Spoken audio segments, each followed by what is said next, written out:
ধূমকেতু ধূমকেতু হচ্ছে সূর্যকে কেন্দ্র করে ঘুরতে থাকা এক ধরনের লেজ বিশিষ্ট বস্তু, যা শূন্য থেকে হঠাৎ উদয় হয়ে আবার রহস্যজনকভাবে শূন্যে মিলিয়ে যায়।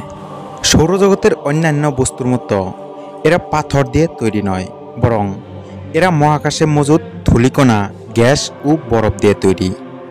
তবে বরফের সাথে কিছু পরিমাণ মিথেন, অ্যামোনিয়া ও কার্বন ডাইঅক্সাইডও মিশ্রিত থাকে।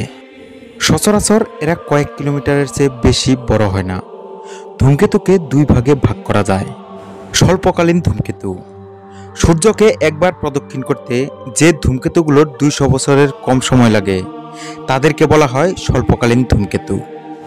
এদের উৎপত্তি হয় মূলত নেপচুন গ্রহের কক্ষপথের বাইরের একটা এলাকা থেকে, যাকে বলা হয় কুইপার বেল্ট।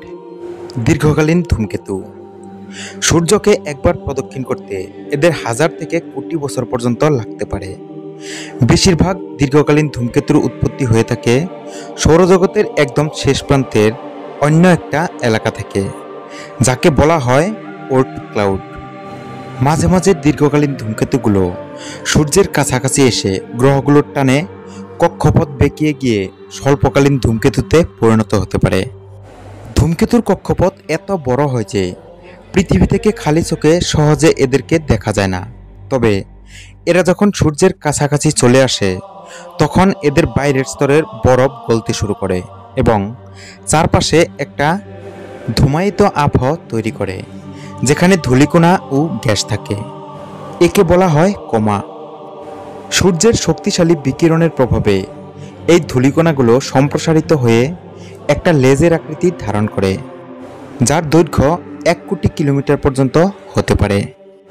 ধূমকেতুর সবচেয়ে লক্ষণীয় বিষয় হচ্ছে তার লেজ। সূর্যের বেশি কাছে চলে আসলে এদের লেজের ধূলিকণা ও গ্যাসের মধ্যে সূর্যের আলো প্রতিফলিত হয়, আর দেখে মনে হয় লেজটা চলছে। এমন অবস্থায় এদেরকে খালি চোখেও দেখা যায়। তবে ধূমকেতুর লেজ সাধারণ সব লেজের মতো যে পেছন দিকেই থাকবে তেমন কিন্তু নয়। ধূমকেতু যেদিকেই যাক না কেন এর লেজটা কিন্তু সবসময় সূর্যের উল্টো দিকেই থাকে, যার কারণে অনেক সময় দেখা যায় যে ধূমকেতু যেদিকে যাচ্ছে লেজটা তার পিছনে না থেকে বরং তার সামনে সামনে চলছে।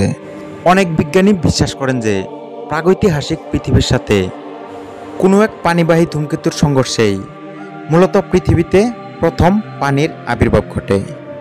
হয়তো সেখানে প্রাণের কণাও ছিল, যেখান থেকে পরবর্তীতে প্রাণ বিকশিত হয়।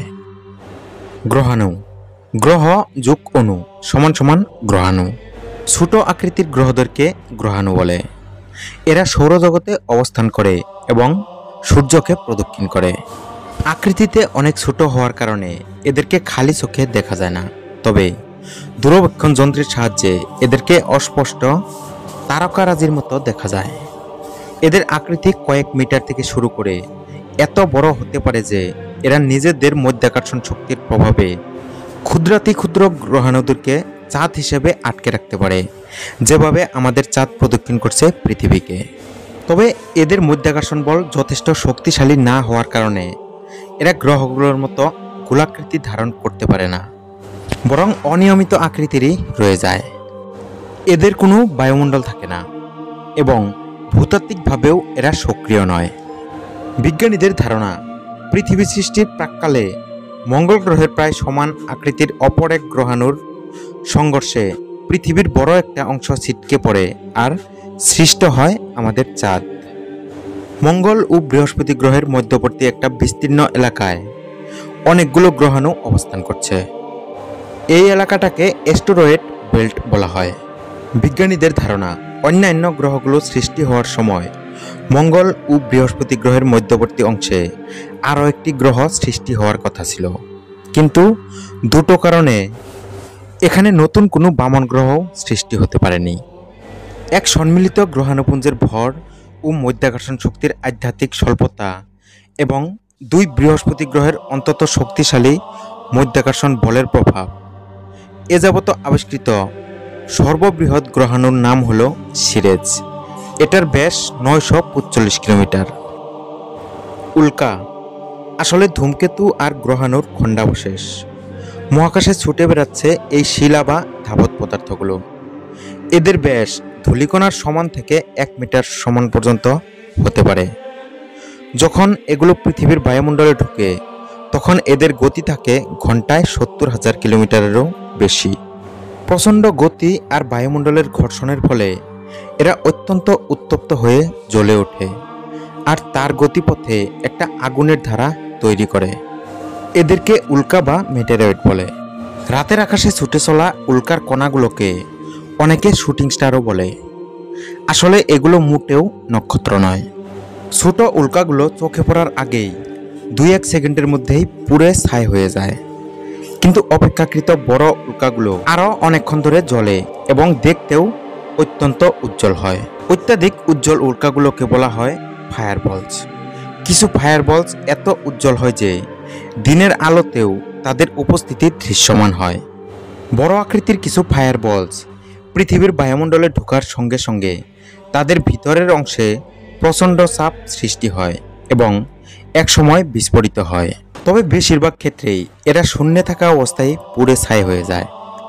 মাঝে মাঝে কিছু উল্কা এত বড় হয় যে এরা সম্পূর্ণ পুড়ে যাওয়ার আগেই পৃথিবী পৃষ্ঠে এসে আঘাত করে। এদেরকে বলা হয় মেটেরয়েডস বা পতিত উল্কা।